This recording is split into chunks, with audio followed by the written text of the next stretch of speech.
Hello dear students, कल हमने embryology जो टॉपिक है उसमें डिस्कस किया था कि स्ट्रक्चर ऑफ पोलन ग्रेन कैसी है, कैसी होती है, और उस पोलन ग्रेन की जो टू लेयर होती है, एक्साइन और इंटाइन, तो इंटाइन से पोलन ट्यूब निकलती है और किस तरीके से उसका पोलन ग्रेन का जो न्यूक्लियस है वो डिवाइड होकर मेल गैमेटोफाइट का निर्माण करता है। यानी कल हमने पढ़ा था कि नर युग्मकोद्भिद का जो विकास है, मेल गैमेटोफाइट का जो डेवलपमेंट है वो कैसे होता है। कल मैंने आपको बताया था कि पोलन ग्रेन और माइक्रोस्पोर, आप कुछ भी कह सकते हैं, इससे दो सेल बनती है। यानी इसका जो न्यूक्लियस है वो डिवाइड होता है और टू टाइप की सेल बनाता है। पहली सेल होती है वेजिटेटिव और ट्यूब सेल, दूसरी होती है जेनेरेटिव सेल, और इस जेनेरेटिव सेल से बनते हैं टू मेल गैमेट्स। ये जो दो मेल गैमेट बनते हैं ये क्या होते हैं, दोनों साइज में इक्वल नहीं होते, यानी अनइक्वल साइज के होते हैं। एक बड़ा होता है, एक छोटा होता है, एक में साइटोप्लाज्म ज्यादा है और दूसरे में माइटोकॉन्ड्रिया की प्रेजेंस ज्यादा होती है, ये होता है। और जब फर्टिलाइजेशन का प्रोसेस होता है तो पोलन ट्यूब क्या करती है, दोनों मेल गैमेट को लेकर ही ओव्यूल तक जाती है और फिर वहां पर एक मेल गैमेट क्या करता है, एग के साथ फ्यूज होता है और जायगोट बनाता है, जबकि दूसरा मेल गैमेट जो होता है छोटा वाला, तो वो क्या करता है कि जो सेकेंडरी न्यूक्लियस है उसके साथ फ्यूज होके बनाता है एंडोस्पर्म या भ्रूण कोश, यानी भ्रूण जो बना है उसका भोजन बनाता है। अब हम आज पढ़ेंगे एबनॉर्मल मेल गैमेटोफाइट्स।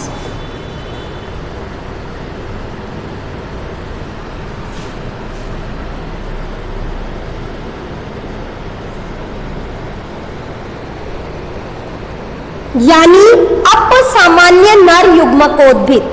अपसामान्य का मतलब क्या होता है, यानी जनरल बात करें वैसा नहीं होके कुछ उसमें डिफरेंट चीज हो जाती है या वो डिफरेंट तरीके से बन जाता है, तो वो होता है एबनॉर्मल मेल गैमेटोफाइट्स। इसके तीन एग्जाम्पल हैं, हम एक एक करके डिस्कस करेंगे उनको।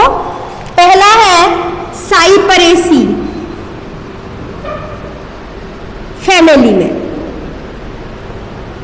देखिए इस फैमिली में क्या होता है, आपको मैंने बताया था कि जो माइक्रोस्पोर बनते हैं वो टेट्राइड की फॉर्म में बनते हैं, यानी चार एक साथ बनते हैं, दिस वन टेट्राइड फॉर्म में।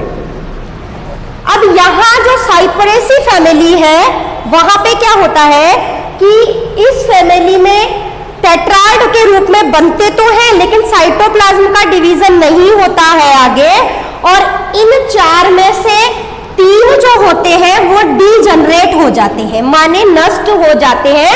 ओनली वन फंक्शनल रहता है, केवल एक माइक्रोस्पोर जो है या पोलन ग्रेन जो है वो फंक्शनल रहता है, और ये ही आगे डिवाइड होके जेनेरेटिव सेल और ट्यूब सेल बनाता है। देखें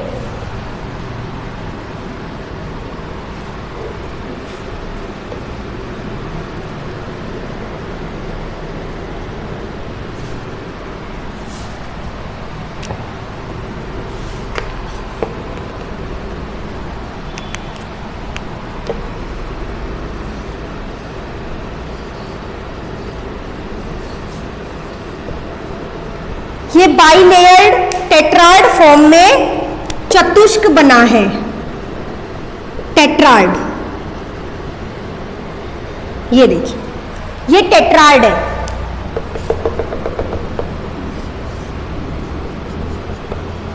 microspore टेट्राइड।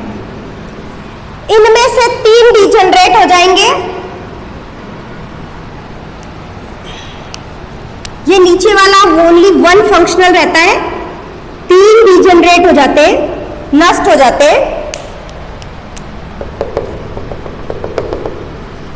Functional microspore,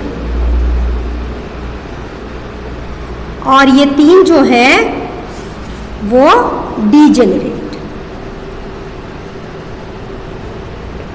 micro spore कह दे या पॉलन कह दे। अब ये जो वन फंक्शनल है ये केवल एक फंक्शनल है, यही आगे डिवाइड होगा और 2 सेल बनाएगा। बड़ी सेल जो होगी वो कहलाएगी ट्यूब सेल या वेजिटेटिव सेल।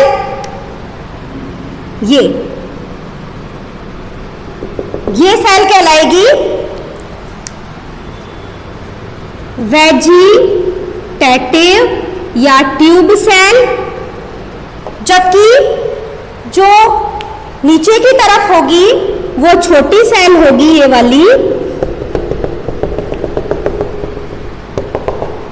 और ये सेल कहलाएगी जेनरेटिव सेल, जनन सेल। और अब ये जनन सेल ही आगे जाके क्या बनाएगी, 2 मेल गैमेट बनाएगी। तो ये तो हुआ साइपरेसी फैमिली में। दूसरी बात करें, दूसरा एग्जांपल है इसका embryo sac like pollen grain.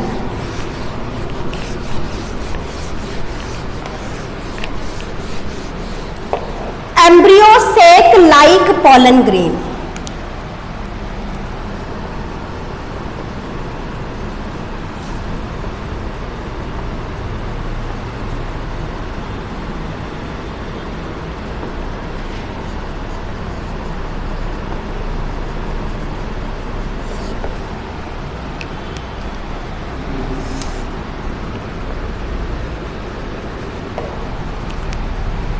देखें क्या है embryo sac like pollen grain, यानी भ्रूण कोश। एम्ब्रियो सैक का मतलब होता है भ्रूण कोश के भ्रूण का जो थैला होता है जिसके अंदर भ्रूण रहता है, वैसी संरचना के समान पॉलन ग्रेन। मतलब पॉलन ग्रेन क्या करते हैं, ऐसी संरचना बना लेते हैं भ्रूण कोश जैसी, माने कि वह संरचना जिसके अंदर मैंने आपको 8 सेल बताई थी, 3 ऊपर 3 नीचे और 2 बीच में, वो जो थैला था जिसके अंदर भ्रूण बनता है वो होता है एम्ब्रियो सेक। तो नीमेग साइंटिस्ट थे, इन साइंटिस्ट ने क्या करा, हाई सिंथेसिस ओरिएंटा प्लांट के अंदर इनको खोजा, इनको देखा कि embryo sac like pollen grain होते हैं।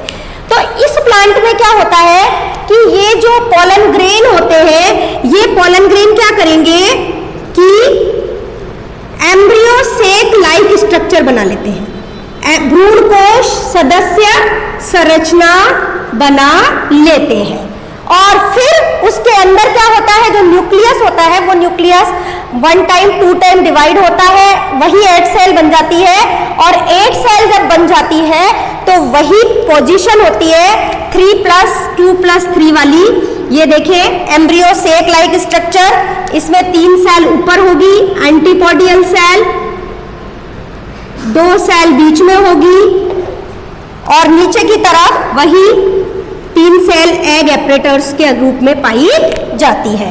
तो ये संरचना कुछ पॉलन ग्रेन बना लेते हैं, ये होती है एबनॉर्मल स्ट्रक्चर।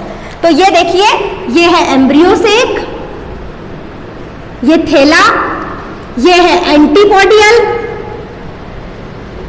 ये वही सेकेंडरी न्यूक्लियस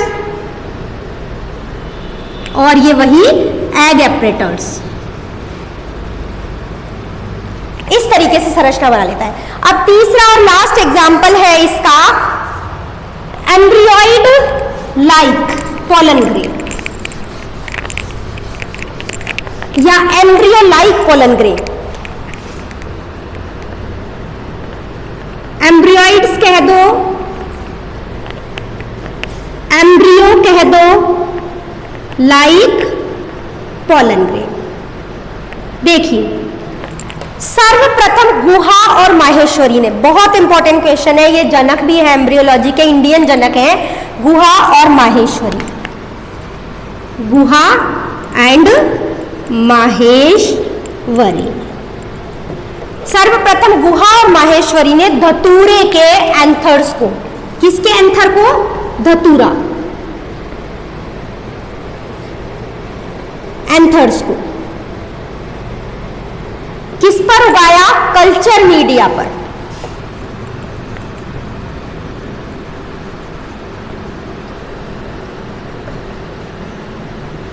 ग्रो किया। तो उस कल्चर मीडिया पर ग्रो किया जिसमें क्या था?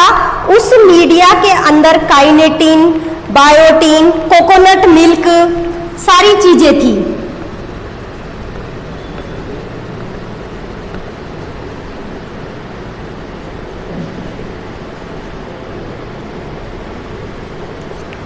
इस पर ग्रो किया, ऐसे मीडिया पर।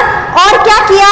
एम्ब्रियोइड या भ्रूण सदस्य संरचनाएं, यानी जब इसके एंथर को उसने डायरेक्ट डाला तो बिना कोई फर्टिलाइजेशन, बिना कुछ हुए डायरेक्ट क्या बन गए? एम्ब्रियो बन गए, पोलन ग्रेन से, डायरेक्ट एंथर से। तो ये एबनॉर्मलिटी है। क्या बने? मीडियम पर ग्रो किया तो डायरेक्ट एम्ब्रियोइड, एम्ब्रियोइड्स को कहते हैं भ्रूणाभ। भ्रूणाभ यानी embryo like structure, embryo like structure प्राप्त हुए। एम्ब्रियो लाइक स्ट्रक्चर प्राप्त हुई डायरेक्ट पोलन ग्रेन से, कोई अदर नहीं, केवल ये जो कल्चर मीडिया था इसमें ये सारे पदार्थ थे। तो उनसे उन एंथर्स को या पोलन ग्रेन को पोषण मिला, कोई फीमेल रिप्रोडक्टिव ऑर्गन नहीं था, और उनसे डायरेक्ट क्या बन गए? एम्ब्रियोइड बन गए, भ्रूणाभ बन गए, जिनकी संरचना कैसी थी? एम्ब्रियो लाइक थी। और फिर इन एम्ब्रियो लाइक स्ट्रक्चर से क्या बने? डायरेक्ट बन गए हैप्लॉइड प्लांट्स, अगुणित पादप। बहुत इंपॉर्टेंट थिंग है कि धतूरे के पोलन ग्रेन से हैप्लॉइड प्लांट किसने प्राप्त किए थे? गुहा और माहेश्वरी ने। या यूं कहे एंथर कल्चर द्वारा हैप्लॉइड प्लांट किसने प्राप्त किए थे? कहां प्राप्त हुए थे? गुहा माहेश्वरी द्वारा प्राप्त हुए थे और धतूरे में प्राप्त हुए थे। तो ये आपका जो है थर्ड वाला पोर्शन है कि हैप्लॉइड प्लांट जो है इससे मिले। आगे का हम अगले वीडियो में डिस्कस करेंगे। Thank you.